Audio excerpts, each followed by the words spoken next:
to listen to the Lap Traffic Podcast. What is up, Lap Traffic Nation? Welcome to episode 213 of the Lap Traffic Podcast. I am your host, the Professor Brandon Crowd. Oh, how is everybody doing?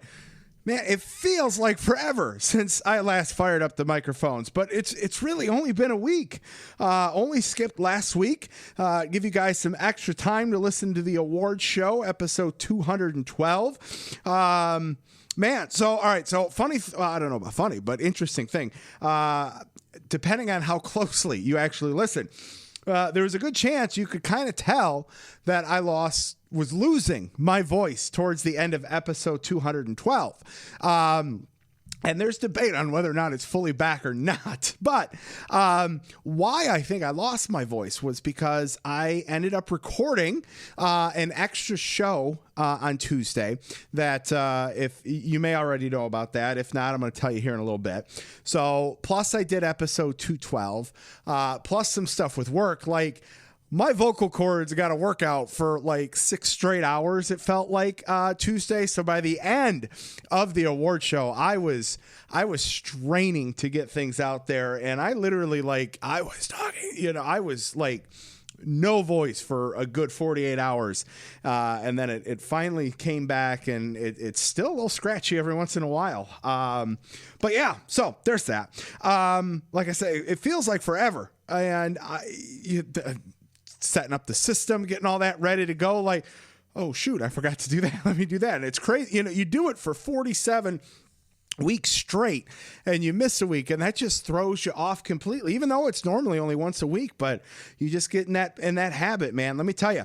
But anyways, it's good to be back behind the mic for tonight's little best of show with some fun up here at the front of it.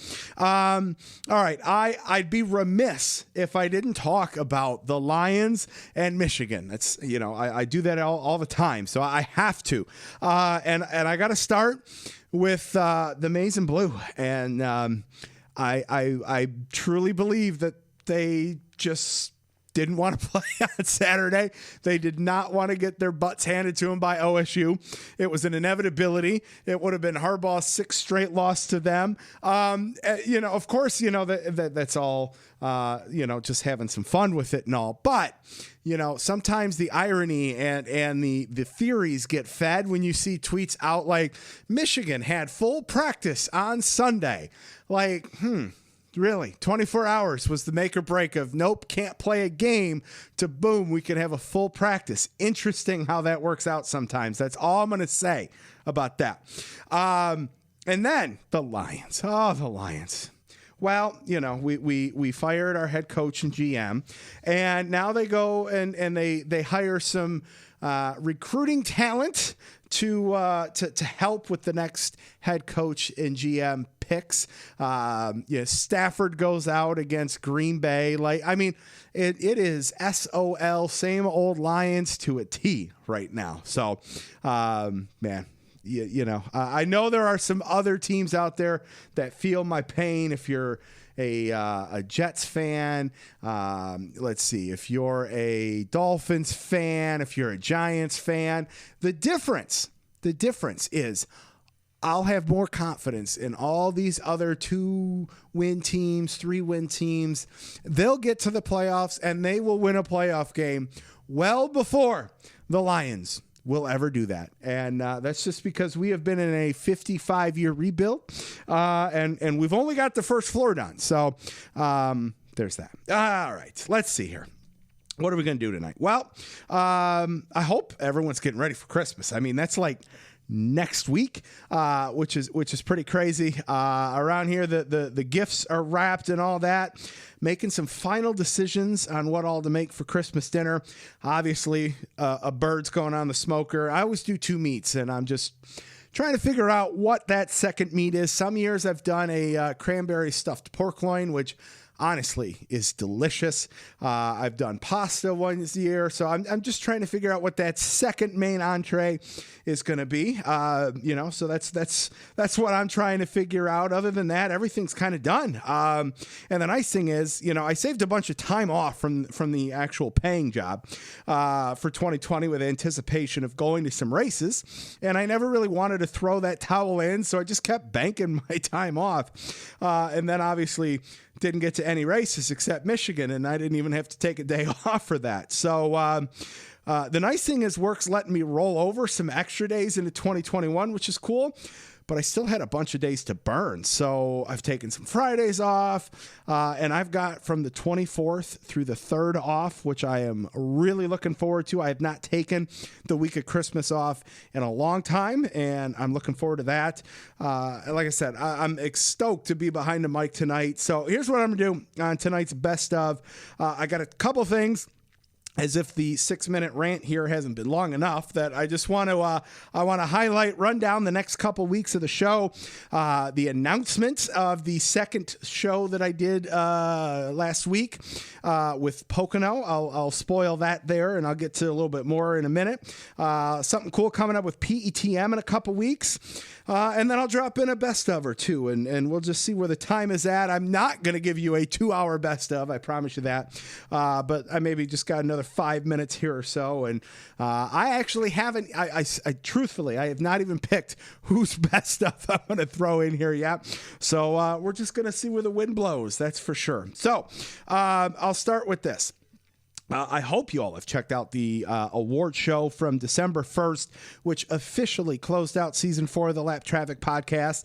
And this is kind of like the purgatory part of the year for the show, because I really don't count this as under season 4, because you obviously got to end on a high note, which is what the award show does. And it's not season 5 yet. So these shows are just kind of there, just hanging out in nowhere. But go check out the award show, some special guest appearances. Had a really great time there. Tonight, December 15th, and next week, December 22nd, which is actually kind of cool because the show's actually falling on my birthday, and I'll open all my gifts on the air. No, I'm just kidding. But that's kind of cool. So tonight, next week, kind of be a best of thing. I'll hop on next week and do a little spiel at the start and throw in an interview or two and all that.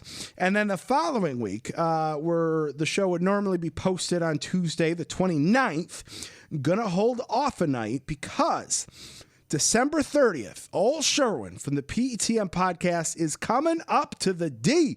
That's right. He's coming up to Michigan for New Year's. He's going to hang out with Lindsay and I for a few days, picking him up Thursday afternoon.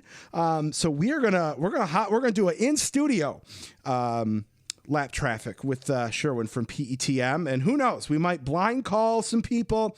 We'll talk a little silly season and probably just shoot the shit for who knows until we feel like hitting the stop button is how that's going to roll. So that's going to take us over into the next year, and then, come January, I'll get Lap Traffic Season 5 info out there for the Fantasy League. And I can't believe next year marks the 5th year of the podcast. Definitely going to try to do some special things throughout the year. Of course, you guys know how much I love to create builds and narratives and all that. And hey, it's year 5 next year. So definitely have some fun with that. So like I said, all right. So last week, in lieu of doing the show, like I said, I kept the award show up there fresh. I want to do something special. Wanted to pay it forward a bit. You guys have retweeted. You guys have done so much to help the show grow. I'm so blessed and fortunate with where the show is, and just never thought it would grow to where it's at. And I wanted to do something to kind of give back, something different, something that I haven't ever done before. You may have saw the tweet that I had tweeted out last week. I was going to give away some shirts, but instead of doing retweets and follows for that, I asked for your favorite charity, and I was going to pick a few that I thought were good, give you a shirt, and make a little donation to your charity. And I tell you guys, that was so much fun. The winners got a $25 donation, but then it was like, well, how do you say no to some of these awesome charities? So I ended up making a $10 donation to everyone else's that submitted their pick by the deadline. And I say this not for the credit, because that's not why, but I say it as a thank you for inspiring me, one, to do the show, for inspiring me to help others and to help spread and pay it forward, because I know there were some other people that ended up doing some stuff as well. So it gave me goosebumps last week when all those things, charities were coming in and all that kind of stuff. And I loved how excited people got about that. And that was special. And so I just wanted to put it on the show as well, because of how special I thought that was and how awesome it was. So thank you for that. And speaking of prizes and shirts and all that, all the prizes, from the shirt giveaways to the awards to the fantasy prizes, have all been mailed out. And I think everyone's gotten them, with the exception of one or two that are still stuck in Nowheresville at some post office. If you're expecting something and did not get it from me yet, hit me up, and I can at least get you a tracking number or something like that, so that you can at least have an idea of where it's at. All right. And lastly, and then I'll stop babbling, I promise. If you follow Pocono Raceway on Twitter, you might have seen a tweet or two from them yesterday about their podcast, which is really cool. So they do a podcast during the off season. It features a different topic each year. This year, they are featuring the different amateur NASCAR podcasts that are out there. And yours truly, the Lap Traffic Podcast, is kicking off episode 1 of season 4 of the Pocono Raceway Podcast. I am so excited for this to drop this week, so make sure you go check that out.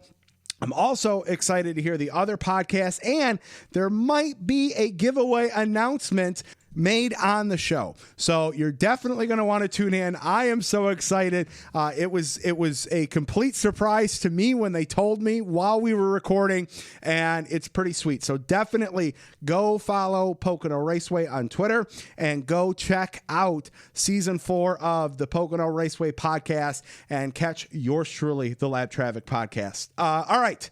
It's enough rambling there. Let's get to a best of interview. Let's see who we got.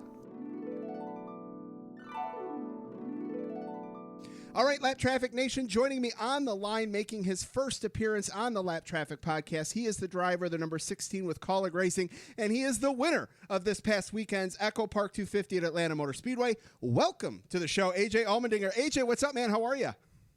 We're doing well, man. Excellent. Just as we speak right now, got done celebrating with the race team. But as we know in this sport, don't have a lot of time to celebrate. You enjoy it, and the race team is getting ready to go to Homestead this weekend. I'll be racing on the Sunday race in the Dash for Cash. Me and my teammate Justin Haley are 2 of 4 drivers that can go win of $100,000 courtesy of Xfinity. So yeah, getting ready, but definitely taking a little bit of time to enjoy. That's all. You know, it's funny you mentioned that. Like you don't get to let that soak in for very long before it's like, all right, change gears and where are we going, right? Yeah, I mean, it's the nature of the sport, right? It's good and bad, because you do well and can't wait to get back to the racetrack, and if you don't do well, you got to race the next weekend most of the time. So, with this pandemic, it's been crazy. So obviously everything's condensed now, and a lot more races in a shorter period of time. The way the weekends work, really just show up and race, no practice. And Colleague Racing, I feel like, has really been fantastic about unloading the race cars and having the ride heights and everything set perfectly. And at least the last 2 races that I've done, Bristol and Atlanta, cars have been fast. And not just myself, but all 3 of us. Justin Haley finished 3rd at Atlanta. Ross Chastain, he ran 2nd and 3rd in the stages, got a little bit too loose in the last stage and finished 7th, and honestly was pretty disappointed with that. So when you finish 7th in the Xfinity Series and are really disappointed with that, that's a pretty good sign that the team's moving in the right direction. Absolutely. Well, it's a top 10 for all 3 drivers. When you've got guys out there like Kyle Busch running on the track, right? I think the joke, so to speak, now is if you're able to win as an Xfinity regular with him on the track, that almost adds extra notoriety to your win from that point. So for all 3 of you guys to finish in the top 10, absolutely awesome. I absolutely love watching this team. I've done and had Ross has been on the show a couple times. Justin's been on the show. So happy to have you on the show, and it's been so fun to watch Kaulig over these last couple seasons. I feel like they're starting to become that household name with the SHRs and the Joe Gibbs in the Xfinity series. Talk a little bit about your involvement with the team. It's awesome to see the help that you're able to provide them. There's such a great dynamic around Kaulig Racing. Can you talk a little bit about that?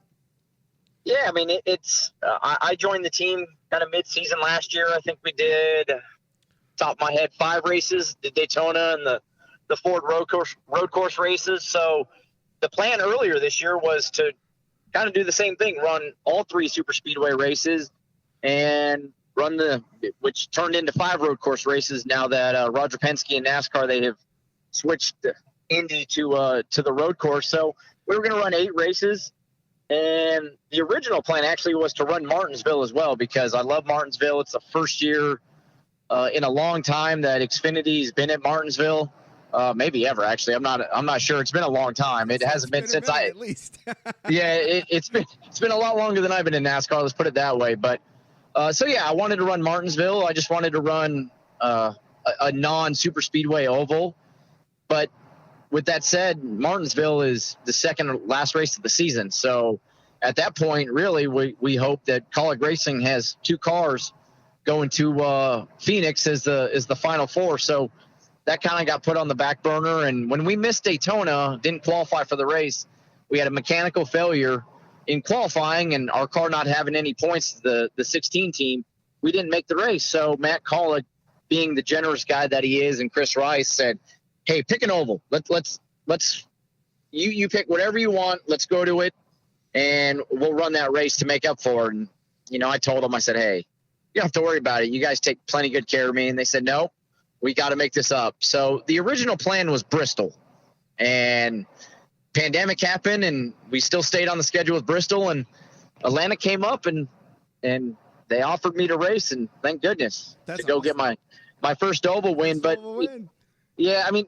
so the long answer to this is this team's only 5 years old, and in this day and age, we want everything now, right? Yep. Like, we got to have it now. You just don't get success like that in NASCAR. There's no teams that just show up and have immediate success. So I really think over the last 2 seasons, and it started with Justin Haley when he showed up, and I don't mean to say this any disrespect to the previous drivers, but Justin Haley stepped the program up, and then Ross ran some races, and that really kind of got it going in the right direction. And I got the road course package a little bit better, but this year Kaulig Racing has really stepped out and I just feel like building fast race cars. They got in-house engineers for the first time ever with this race team. So Matt Kaulig and Chris Rice are doing everything they can to make this team a success, and it's happening. Like I said, it's so fun to watch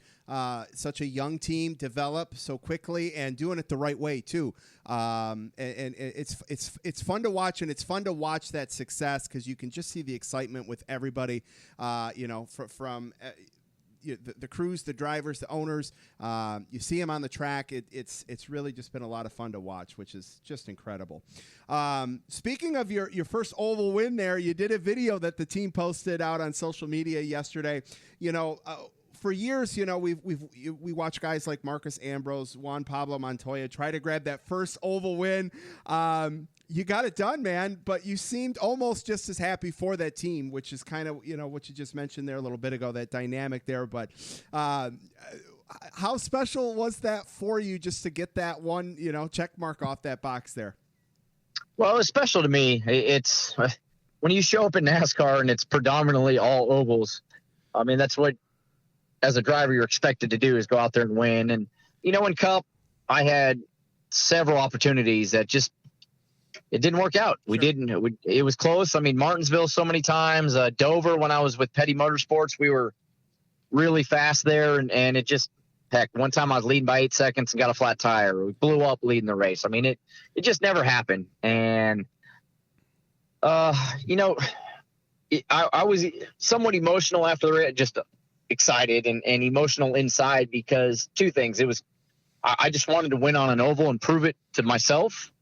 And more importantly, I just want to keep giving back to Matt Collig and the whole organization for giving me these opportunities to go out and drive their race cars and try to make this team better. And I put so much pressure on myself, especially with a guy like Matt Collig, because, I mean, he doesn't have to put me in his car. He's got two fantastic drivers. Sure. And that third car, they specifically just really do it for me. And the best way to pay him back is go out there and win races. And we won the Roval last year, and that's, why I showed up. That's what they expected me to do. And we made the program better and got the car right for the Roval, and we won. But I wanted to do it on an oval, and that's what I told him. Absolutely. I said, and don't get me wrong, we go to Talladega in a couple weeks and we win. I'm not going to turn it down, but I wanted to win on an oval that wasn't a little bit of luck and drafting. I wanted to win on an oval that you had to manhandle a race Absolutely. car.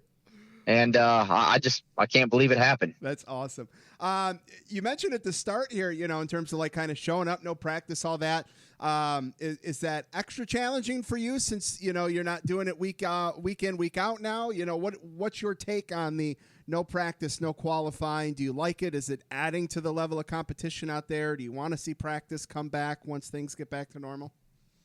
Well, if you're asking me from Saturday, no, I don't want practice to come back.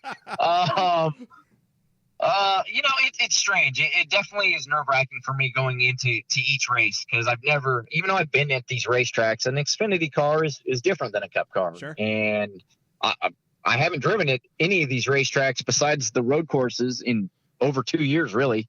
So, yeah, I mean, it's a challenge, and I'm nervous before the race, not knowing what I'm going to go out there and feel and kind of having to learn on the fly. But I will say, Collig Racing, I mean, with the work that the engineers are putting in to get this stuff right when we unload, just comparing it to Bristol, the first race that I ran with the team, and now Atlanta, I mean, these cars are fast, and the engineers and crew chiefs are doing an amazing job. I don't want to say guessing because they're putting the work in and working at all the sim and everything. But, I mean, they are making the right adjustments and right settings to start with. And that's what you have to do when you have no practice and really only have maybe 3-4 pit stops at most during the race to try to adjust on the car. So for how competitive that these race cars have been the last couple of weeks, no, I don't really want practice to come back. Fair enough. I got it. Hey, so talk about for a minute here what it was like, showing up at the track with an empty infield, no fans in the garage, no fans partying, the empty grandstands at the end. Could you tell while you were racing and how impactful was it not having fans there pre and post race? Yeah, it's strange. I mean, once you get in the car, you don't really notice it. You can kind of look up there under yellow, and yeah, it looks a little weird. But yeah, it's definitely strange, like getting into the racetrack and it's quiet and you just look around, there's nothing going on. Like a tire test day or something like that. Yeah. I mean, well, heck, most tire test days, you'd have people, either the grandstands would be open and people would show up and watch, or heck, maybe have a couple people sneak in. But, we want the fans back. We want them. We need them. This is what makes the sport thrive. We're happy looking at the TV ratings that they're at least watching, and more people are maybe getting a taste of NASCAR that have never seen it before. So, I mean, that's the one positive take out of it. But yeah, it's before the race is strange. And then now I know how Kevin Harvick felt when he got out of the car at Darlington for the first time. It was like, you get out and you're just like, hey, nobody's here. Weird. And yeah. I will say at least in Victory Lane, when I pulled in and jumped out, they have like TV screens, almost like if you watched the NFL draft, when Goodell would announce the next pick and they would have the fans in the screens behind them from that specific team. At least NASCAR had that at Atlanta. I don't know if it's like that at every race, but Atlanta they did, where they had some fans watching. So at least I got a little cheer when I got out of the car, but it is weird for sure. Oh, that's great. That's great. So you started at the back, you worked your way to the front. And as you mentioned, because you're not going to run the first race, you're going to run the second race for the Dash for Cash. You're going to have to do that all over again, man. Yeah. Well, I mean, hey, it's working. Why change it up? So, yeah, we're gonna have to start at the back. The good thing is we'll have 2 fast Colleague Chevys on Saturday with Justin Haley and Ross Chastain. I hope one of them wins it. They deserve it for sure. Both of them been so close this year, and hopefully just getting that first one for the team, the floodgates open up. But I'll be able to, although I won't be there, I was planning on at least flying with the team and being there, but I completely forgot till I was told I'm not allowed at the track on Saturday. With the way this works, I'm not on the roster Saturday. Can't get in the track, even though I got a hard card and I'm a driver.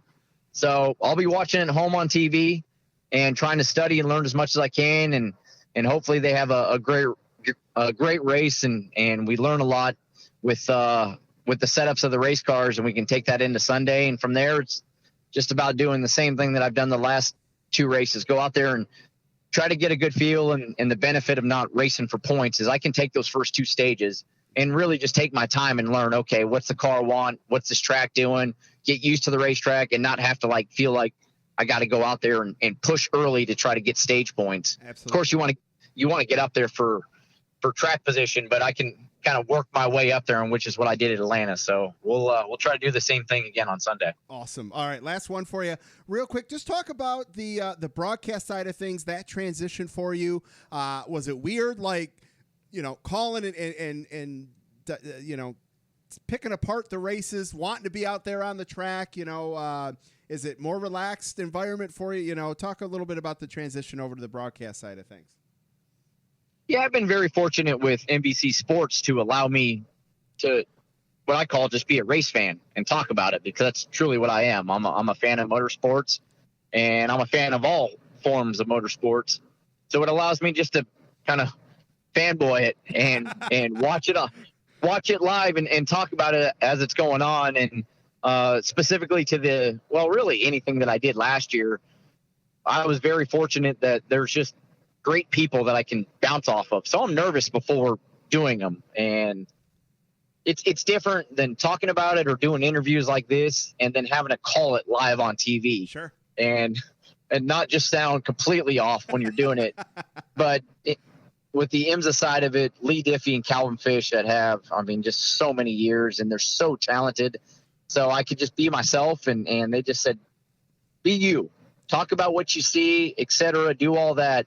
You don't have to worry about the right rear tire changer's name, etc. Things like that. So it's been a lot of fun. And then I got to go do Supercross. So I got to work with the GOAT, Ricky Carmichael, and Ralph Shaheen. So I have a lot of great people around me when I do these shows, and it makes it a lot of fun. Sure, there's times I miss it. I'm watching, I'm like, oh, I want to be out there. But the racing's so good, I get excited about talking about it as well. So I always feel like I can keep improving on that, just like being in a race car. But so fortunate that NBC Sports gave me that opportunity as well. And because of that, they allowed me to come do these races, and knowing that by me racing, I'm better on camera talking about it. So kind of the best of both worlds right now. That's awesome. That is so cool. AJ, where can everybody follow you at and keep up with you on social media? I'm on Twitter, so at AJ Dinger. You'll see a lot of pictures of my family, which is my wife Tara, and more importantly, the children. My cat, Mr. Tickles, that is very famous now, and our new addition over the last 2 months, a French bulldog named Zena. Oh, that's so awesome. That's at AJ Dinger, and awesome. Obviously on Colleague Racing, all of their social media as we're racing, and they do such a great job keeping the fans updated and involving the fans. So catch me there. That's awesome. AJ, man, thank you so much for taking some time out to call on the show. It was an honor to have you on. Look forward to watching you this weekend to go win that Dash for Cash. Hope you and the family stay safe, stay healthy, and good luck the rest of the season, man. Well, I appreciate it. Thank you. Yep. Oh, Lap Traffic Nation, there you have one of 2 appearances AJ Allmendinger made on the show, and thought, hey, AJ with Caller going to be making a full-time season next year, 2021. Definitely look forward to getting him back on next year again for sure, and excited to watch him go compete for that championship. I think he's probably inherited the favorite, maybe, between him and Austin Cindric, for sure. Wouldn't be surprised if those two are in the Final Four, for sure. All right, let's see here. I think we're going to drop in a little social media because, hey, why not do some shameless plugs?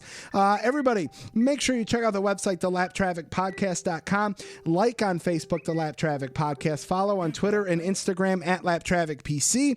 YouTube, The Lap Traffic Podcast. Listen to the show on iTunes, Podbean. It's now on Pandora. And hey, you can also tell Alexa to play the Lap Traffic Podcast, which is pretty cool. Get some giveaways and stuff like that. I've been toying with the notion of doing something now. Do I wait till January? So I don't know. We'll see what goes on there. I sent out, I think, 7 koozies today, which is pretty cool. If you want a koozie, just go to the website, thelaptrafficpodcast.com. Fill out the contact page with your name and address, and I'll send one out to you for free. And I got to give a shout out here to my buddy Blair. Blair's got a pretty cool Facebook group, NASCAR Diecast and Autographs Auctions. And Blair has he gets a lot of inventory, let's put it that way. And it's not just hey, here's X car for $130. Blair does some cool auctions. He does, like ticket spots to where, hey, it's $10 an entry. He randomly draws. It's all live. I've done some of those. I've bought where he shipped. I've bought in person. Truly legit and a lot of cool inventory. So go check out NASCAR Diecast and Autographs on Facebook there. Or if you can't find it, message me and I will definitely send you a link to the Facebook group. All right, let's get one more best of interview here for you guys. Let's see who we got this time. All right, Lap Traffic Nation, joining me on the line, making his 5th appearance on the Lap Traffic Podcast. He has 3 wins, 6 top 5s, 10 top 10s this year in the Truck Series. He is the driver of the number 98 with Thor Sport Racing. Welcome back to the Lap Traffic Podcast, Grant Enfinger. Grant, what's up, man? How are you? Man, I'm doing good. I appreciate you having me back on the show. Oh, man, I tell you what, I love talking to you. The listeners love it when you're on. I mean, the listeners love the Truck Series. It's just, it's the best series in racing as far as I'm concerned, man. And I am so excited to get to talk to you. But before we get started, man, I hear you are down in your hometown state of Alabama helping some friends that got caught up in the hurricane down there. That's awesome that you're able to go down there and do that. How's everyone going and doing down there? Man, everybody's doing fine, but our little town of Fairhope, Alabama, got hit pretty hard with Hurricane Sally. So fortunately, not a lot of houses blown away or anything like that, but a lot of roof damages, a lot of trees down. We got beautiful trees. My parents' house here in Fairhope, he's got a ton of pecan trees here. He's down to about 3 or 4 is still standing. So just take its toll on all the trees down here. So just down here helping my folks out for a couple of days before I head to Las Vegas. That's awesome, man. That's so cool. Grant, the last time you were on the show was right after your Daytona win, pre-COVID. So it's been a minute since you've been on the show. Here we are. It's truck playoff time. Was it an adjustment getting back going for you once things fired back up in May? It was a huge adjustment. Obviously this year has been different for everybody, but it's been extremely different for us, and really our entire approach to the season changed. It's a big deal not having fans of the track. That aspect of it is a lot different. We're really not on the grounds for very long. It's a really big deal that our sponsors aren't there either. We do a lot of activation, especially with the guys from Champion Power Equipment. We do a lot of activation at the track and all. We haven't been able to do any of that this year. But really the biggest change for us is we're not practicing. No practice, no qualifying, just line them up and go. And really that changes how we approach a lot of things. It changes my mindset going into the race, obviously, but it also changes, some of the calls that Jeff Hensley makes before we leave the shop.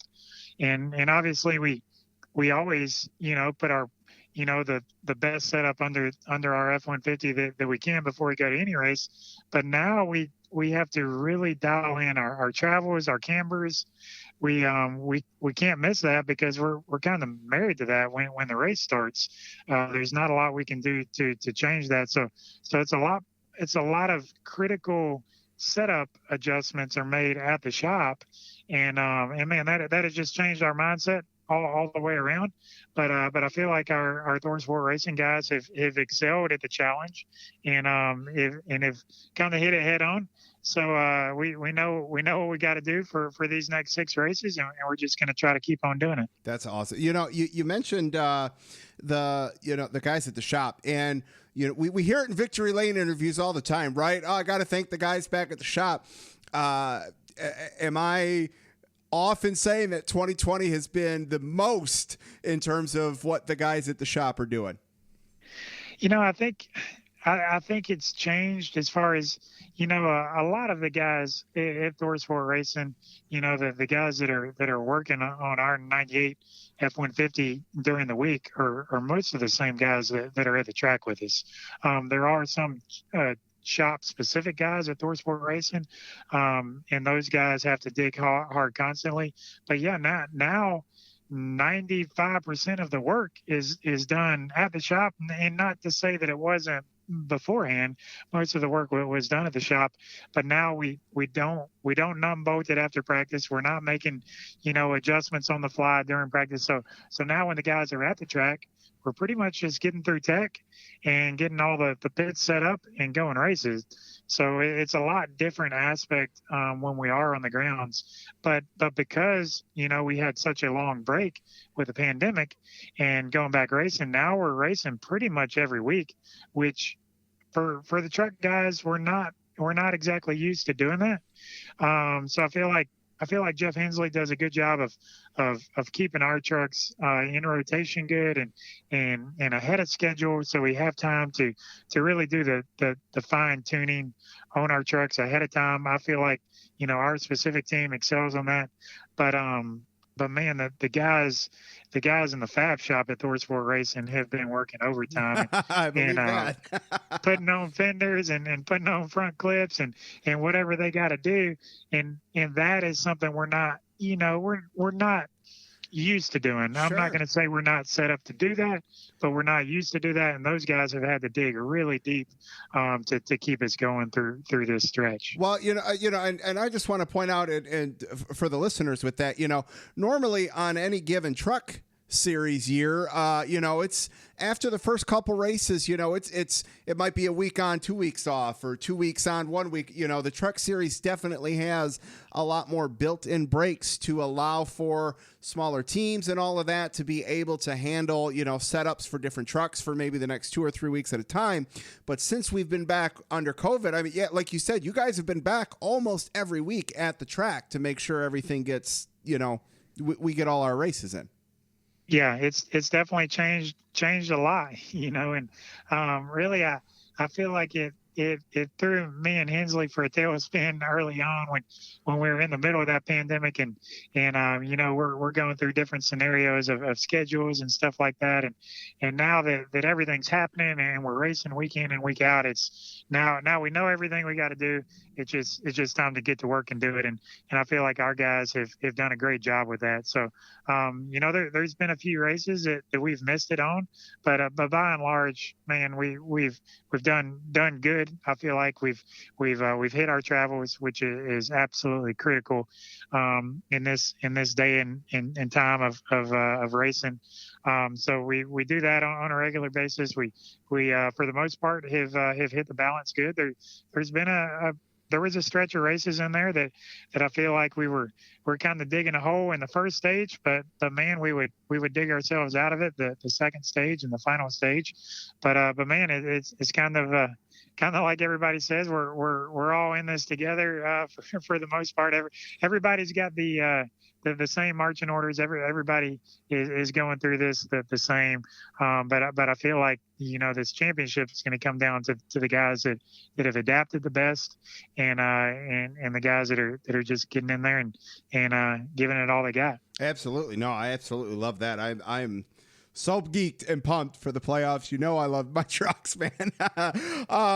Grant, so let's talk about the last two races. You get the win at Richmond with a great battle with your teammate Matt Crafton. You pick up the first win at Richmond. The trucks haven't been there in 15 years. This past Thursday, Bristol started on the pole, finished 6th, top 10 car most of the night. Talk about what you guys were able to hit on for Richmond and where you guys kind of maybe just fell a little short at Bristol to not really get up there and compete for the win on Thursday night. Yeah, overall we started Richmond because that was a good one. We just hit it right. And really from the beginning, we were a little tight the first run, but Hensley was able to free me up a little bit, and man, we were able to set sail for the remaining part of the race. And had a little bit of drama. Had a left rear tire rub that we had to come in on the green and fix. And went a lap down during that, but able to get our lap back and able to kind of make a strategy call. But I think we're about half and half on the good trucks that pitted, and some good trucks stayed out, and it stayed green. And we had to come all the way from the back from, I don't know, 18th or 20th spot there, and drove our way to the front there with about 6-7 laps to go. So exciting race there. But really the biggest thing is, man, we just had a lot of speed in our Champion Power Equipment F-150, and that definitely made all the difference. And then going back to Bristol, which was like you mentioned last Thursday night, started on the pole and just bumped the splitter a little bit at the very beginning of the race, and fell back to second. And then we had a caution early on, and restarting back from that caution, the engine starts shutting off, and started shutting off on me every lap, just for a split second or so, but enough to really hurt our performance, and able to crutch that through the entire first stage, and still ended up finishing the first stage 5th. But the very last few laps of that, it was getting really bad, and man, we were able to come down pit road, diagnose our issue, have my buddy Tyler jumped in the cockpit with me for a little bit, and swabbed out the ECU, and then we took off for the rest of the race, and never had another issue. The problem is we had lost all of our track position. Sure. So we had a pretty good F-150 there at Bristol, and had new partners, ADS and Lucas Oil, on board. So give a quick shout out to those guys. But we weren't good enough to all the way rebound from that. We were pretty good, just not great.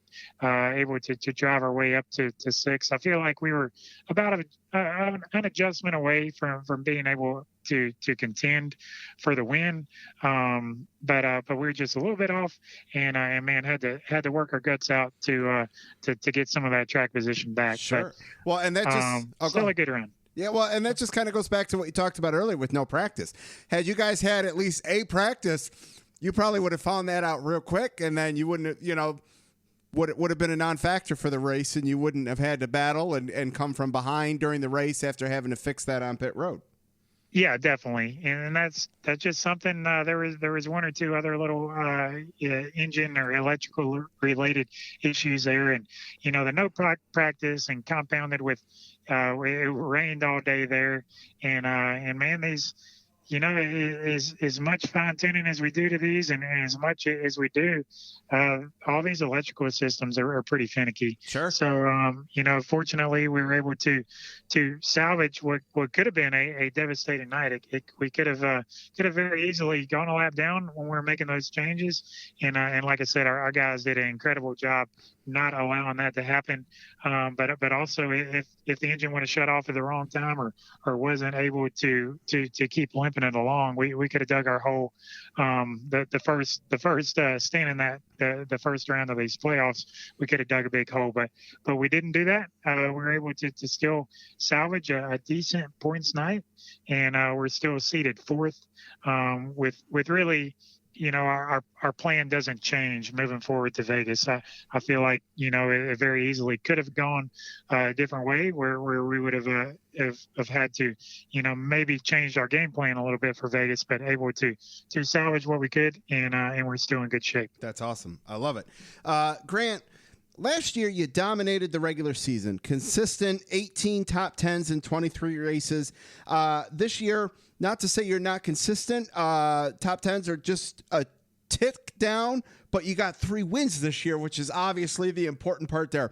So what was the difference maker last year to this year in terms of where you guys just couldn't get that win last year to where you were able to knock 3 of them off this year? I think the biggest win, or the biggest thing for us, is winning early.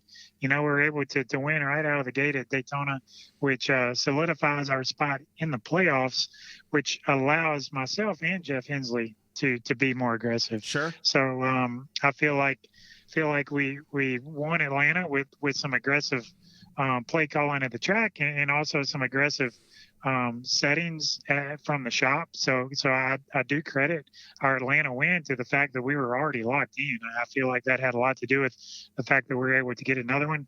I don't know if it had anything to do with Richmond. I feel like we just hit it all at Richmond.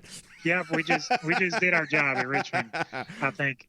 But I will say it. I mean, we have not been our normal consistent this year. We just haven't, and I think a lot of that is because we've just been a little bit more aggressive, and we've taken more risk, but also some of this stuff just hasn't worked out. For whatever reason last year, even when we were off a little bit, we could still contend for a top 5 in just about every stage. And not to say that we were running top 5, but we had the speed, and even if we were a little tight or a little loose or we missed something, we could crutch it along and still be all right. This year, and I think some of it is a no practice deal, but some of it is the increased amount of good competitive trucks that we have this year. There's another 5, 6, 7 trucks that can win races that are racing with us each and every week this year. So now when we miss it, now we're running 12th, 14th, and I mean, racing our guts out, trying to get into the top 10 to just get any kind of stage points. And that's really been the biggest difference for us. And man, it seems like this year you don't have to miss it very much to be, mid-pack, running with those guys, and the air gets progressively worse. Every spot you move back, absolutely, the air gets so much worse, and it's so much harder to run. But man, it's tough. But I feel like when we have been able to hit it this year, we haven't taken advantage of every situation, but we've taken advantage of a lot of them, and that's why we got 3 wins to our credit this year. For sure. Grant, last year, we just talked, dominated the regular season there. Thor had a great regular season last year. And you guys as an organization had one of the most strange and odd exits in the playoffs that I couldn't have even dreamt up what happened to you guys as a whole at Las Vegas last year. You guys are headed back there this weekend. I imagine you guys as an organization have had this track circled since last year. Yeah, I always watch, last year's races, but before we go to the track and all that. And man, it was heartbreak all over again watching this one. But just kind of incredible turn of events for us last year where all 3, we have 4 Sport Racing F-150s, but 3 of them all blew up. Ours blew up first, which eliminated us out of the playoffs right off the bat. And then Crafton and Sauter blew up literally on the same straightaway on the same lap. My God, that was so weird, man.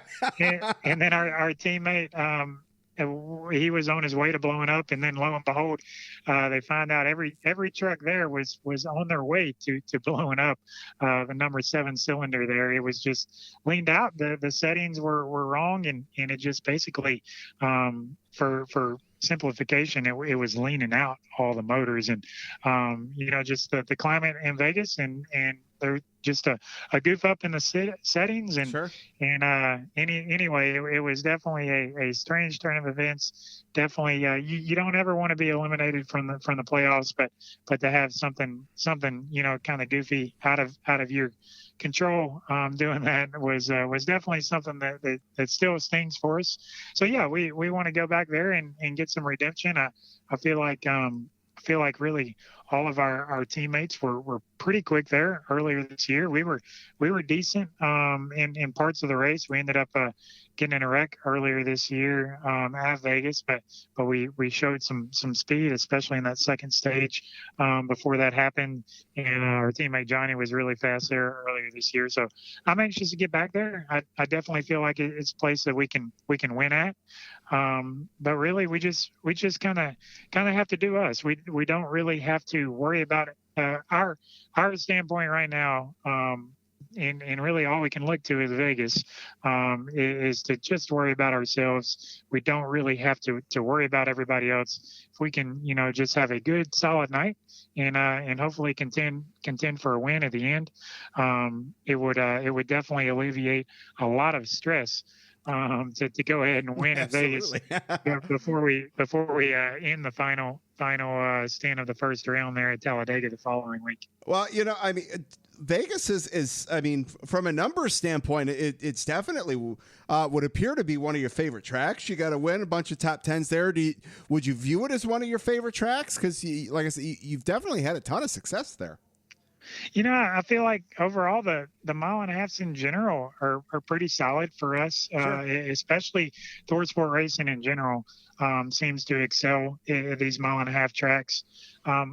Us on this 98 team, we've been a little bit hit or miss, but I go back. We were trying some stuff earlier this year because we could. We had that benefit of locking ourselves in early, so we were able to try some stuff.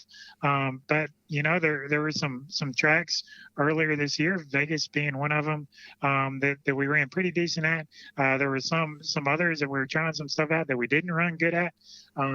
But I definitely feel like we have used this season to learn a little bit, and I feel like we can go back there and not have to trick anybody, not have to throw any Hail Marys at the shop, either the shop or the track, just kind of be solid, and I feel like if we are solid, and we hit all our settings right, we can still contend for a win. That's awesome. I love it. All right, Grant, I'll end it with this. We'll have some fun with this last one here. So at the start, it took me a minute to put two and two together in terms of all the times we've talked before, but you're from Alabama. Alabama, obviously a big college football town and state and all that. And your organization, ThorSport Racing, is out of Ohio. The Buckeyes, I'm a Wolverine, maize and blue. Like, it's amazing. I feel like that we've got such a great relationship that we have, man. It really is. So, I don't mind the Michigan so much. Obviously, we can't stand Ohio State. They're right underneath Auburn as far as the most detested teams that we see. But yeah, fortunately, our team owner Duke Thorson, who loves everything to do with Ohio except for sports up there, he seems to hate the Buckeyes with the same passion I do. So we definitely have that going for us. I love it. That's hysterical. I love it. Man, Grant, this was so much fun, man. I love having you on. It's great to talk to you. Just to give you the 411, last week was episode 200 of the show, and I wanted to kick off the next 200 episodes with a great guest, and I'm so glad you were able to make this work, man, because you're kicking things off for the next 200 with episode 201, man. So I'm so happy that we were able to make this work. Man, that is awesome, and that's a good milestone, and I guess that puts me at 2.5% or so. Yeah, I'm on the show 2.5% of the time. That's pretty good. I think. Yes, I love it. I absolutely love it, man. All right, Lap Traffic Nation. Huge thanks to Grant Enfinger, driver the number 98 with ThorSport Racing, for calling in. Grant, best of luck to you the rest of the playoffs. Stay safe, stay healthy, and best wishes to your friends and family down there in Alabama, man. All right, thank you. All right, we'll see you. Lap Traffic had to get Grant Enfinger in a best of. Absolutely love Grant. He's become a good friend of the show, and I absolutely love getting to talk with him. He's so much fun, and look forward to seeing him out on the track next season for sure. All right, Lap Traffic Nation. I think that's going to do it for this best of episode 213 of the Lap Traffic Podcast. Make sure you check out the website, thelaptrafficpodcast.com. Like on Facebook, The Lap Traffic Podcast. Follow on Twitter at LapTrafficPC. Subscribe, download, iTunes, Podbean, all that good stuff. Big thanks to Pocono Raceway for having me on their podcast. Make sure you go check out their show this week with yours truly. Next week, best of, and the following week, catch Sherwin from PETM live in studio. Don't get caught chasing the lucky dog. Make sure you tune in each and every week to the Lap Traffic Podcast. See ya!